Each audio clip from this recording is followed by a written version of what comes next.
আসসালামু আলাইকুম সবাইকে এমসিকিউ শর্টকাট সিরিজে স্বাগতম। তো আজকের এই ভিডিওতে আমরা ফিজিক্সের 74 চ্যাপ্টারের এমসিকিউ শর্টকাট টাইপ 2 দেখব।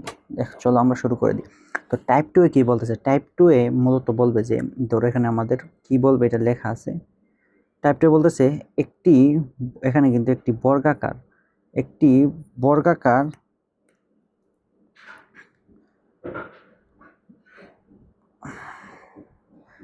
তো এখানে কি বলতেছে এটা আমরা দেখব আগে।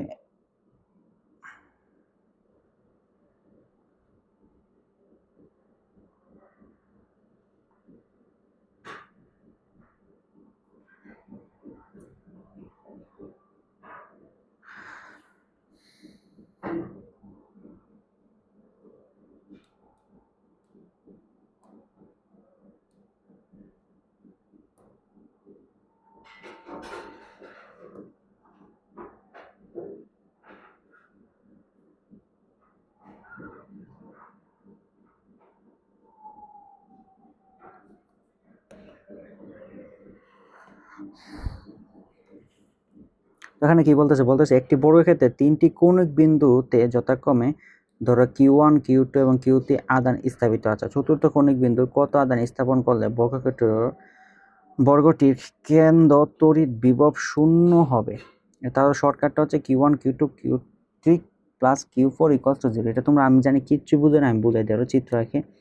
এখানে বলতেছে কি, ধরো একটা বর্গক্ষেত্রে, এটা একটা বর্গক্ষেত্রে চারটি কৌণিক বিন্দুতে তিনটি দেওয়া আছে মান বা চারটি মান দেওয়া আছে। ধরো এটা দেওয়া আছে Q1 Q2 Q3 আর Q4। তাহলে চারটা দেওয়া আছে না, তাহলে তড়িৎ বিভব শূন্য হবে, কেন্দ্রে তড়িৎ বিভব শূন্য হবে। এটা যদি আমরা করতে চাই, আমাদের অনেক বড় একবার এখান থেকে ধরে এটার থেকে বিভব, এটা থেকে বিভব বের করে যোগ করে তারপর বের করতে হবে শূন্য হয় কিনা।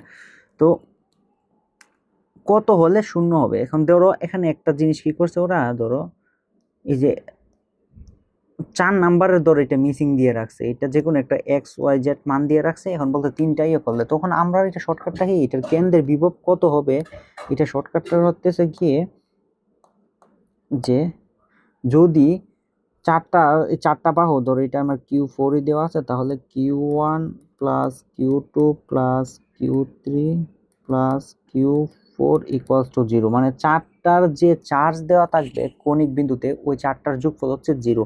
এটা হচ্ছে শর্টকাট। এখন দেখো এই সিম্পল শর্টকাটটা ব্যবহার করে আমরা কিভাবে ম্যাথ করি। ধরো 1 নাম্বার ম্যাথটা যদি করি, একটি বর্গক্ষেত্রে তিনটি কৌণিক বিন্দুতে যথাক্রমে এই ধরো তিনটা চার্জ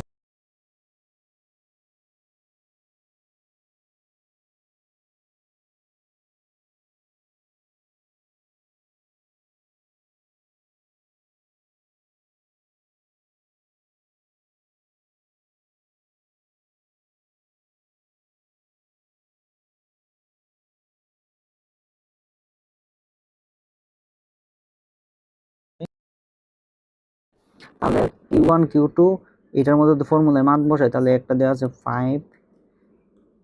5 প্লাস 10 প্লাস হবে -20 প্লাস x ইকুয়ালস টু 0। তাহলে x ইকুয়ালস টু কত আসে, -5 আসতেছে, +5 হয়ে যাবে।